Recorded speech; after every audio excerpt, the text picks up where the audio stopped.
Dr. Fuller, we know that, as the judges mentioned earlier, that God ultimately allowed Jesus' death, and we know that.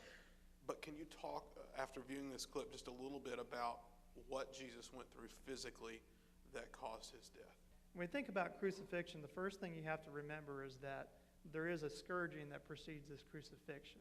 And that during this scourging, like I mentioned before, there's a lot of blood loss. Their back is laid open.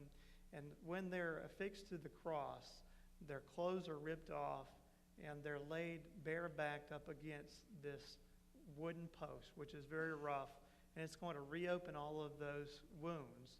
So the bleeding from that scourging continues. So throughout this process, there is continued bleeding. When they put him on the ground to nail him to the cross, those wounds would have been contaminated with dirt and bacteria.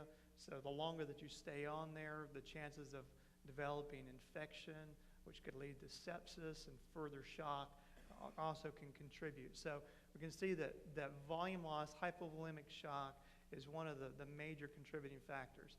Another thing has to do with the positioning on the cross. The Romans perfected it to where the arms were extended but not taut. And they left a little bit of slack there. And they left the knees just slacked as well. And what that would do is they would hang from their arms.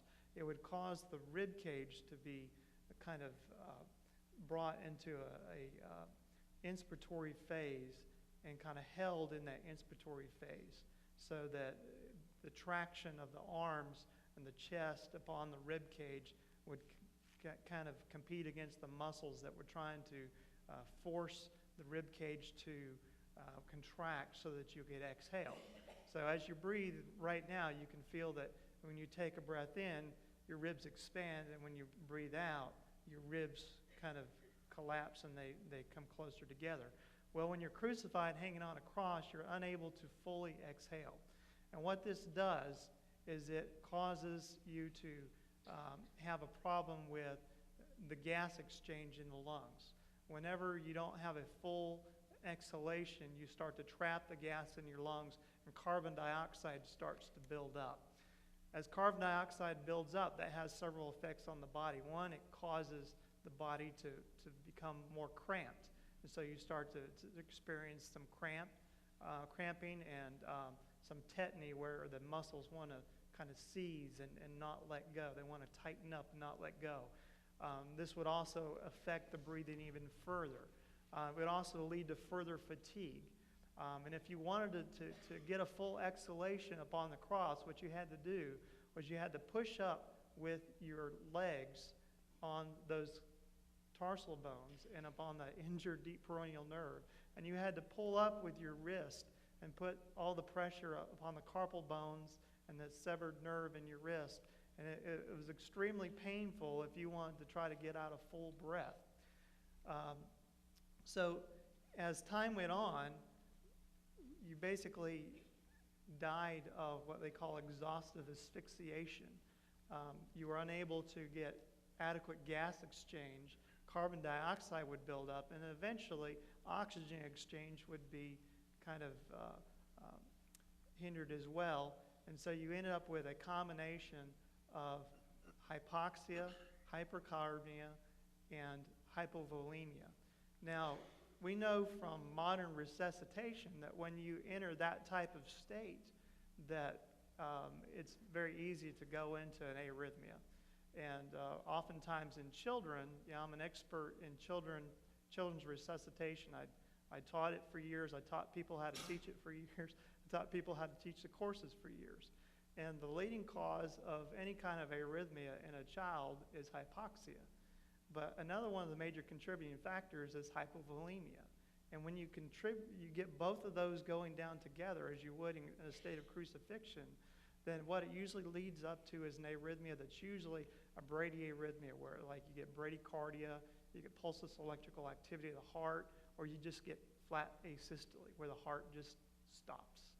And we don't really know in Jesus' death exactly what the final event was, but this is what we do know, is that in all four accounts of the gospel, there is a sudden recognizable point where everyone looks up and says, he just died.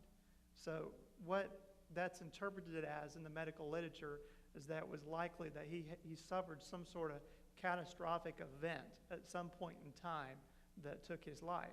Now, there are a lot of theories about this, and probably the most logical one is the one I just told you, that you have a lot of multifactorial things going on here. You've got low blood pressure, you've got low circulation of blood volume, you've got hypoxia, you've got increased carbon dioxide, you've got a lot of fatigue, and the combination of that probably just resulted in, boom, just the heart stopping. But there are some other contending views in medical literature that one of the popular ones is that Jesus suffered a cardiac rupture on the cross.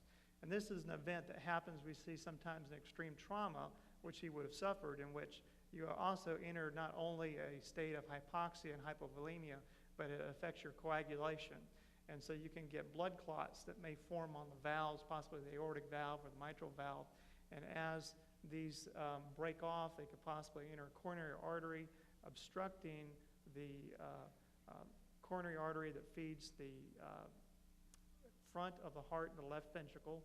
And because of the increased workload of the heart, having to pump harder and faster because of the decreased blood volume and the decreased oxygenation there, you get a what we call myocardial infarction, which is the death of the muscle tissue that goes all the way through the entire thickness of the ventricle, and then the ventricle ruptures.